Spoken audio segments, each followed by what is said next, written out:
আসসালামু আলাইকুম রহমাতুল্লাহ। সম্মানিত দিনী ভাইয়ের আমার, আপনি কি ঝগড়াঝাটির মাধ্যমে বা রাগের মাথায় কাউকে কাফের, বেঈমান, মুশরিক, মুনাফিক ইত্যাদি বলে থাকেন?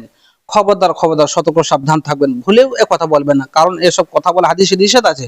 আবু হুরায়রা তিনি বলেন, রাসূল সাল্লাল্লাহু আলাইহি সাল্লাম বলেছেন যে ইজা ক্বালা আর-রাজুলু লি আখিহি ইয়া কাফিরু ফাকাদ বাআ বিহি আহাদুহুমা। আবু হুরায়রা তিনি বলেন, রাসূল সাল্লাল্লাহু আলাইহি সাল্লাম বলেছেন, যদি কোনো ব্যক্তি কোনো মুসলিম ভাইকে কাফের বলে সম্বোধন করে ডাকে, আর যদি প্রকৃত সে কাফের না হয়, তাহলে তার কথাটা তার দিকেই ফিরে আসে, অতএব সেই কাফের হয়ে যায়।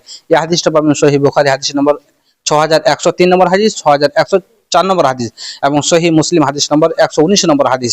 অতএব সতর্ক সাবধান থাকবো, ভুলেও কাউকে তুই কাফের, তুই বেঈমান, তুই মুশরিক কাউকে বলবেন না, কারণ আল্লাহই ভালো জানেন কে কাফের, কে বেঈমান, কে মুশরিক। আমাদের বলার ইখতিয়ার নেই, বাস এতটুকুই বলতে পারি যে ভাই তুমি যে কাজটা করছো এটা গুনাহের কাজ। আল্লাহ যেন আমাদেরকে সকলকে বোঝার তৌফিক দান করে, এবং ভিডিওটা ভালো লাগলে অবশ্যই লাইক করুন, করে অন্য কিছু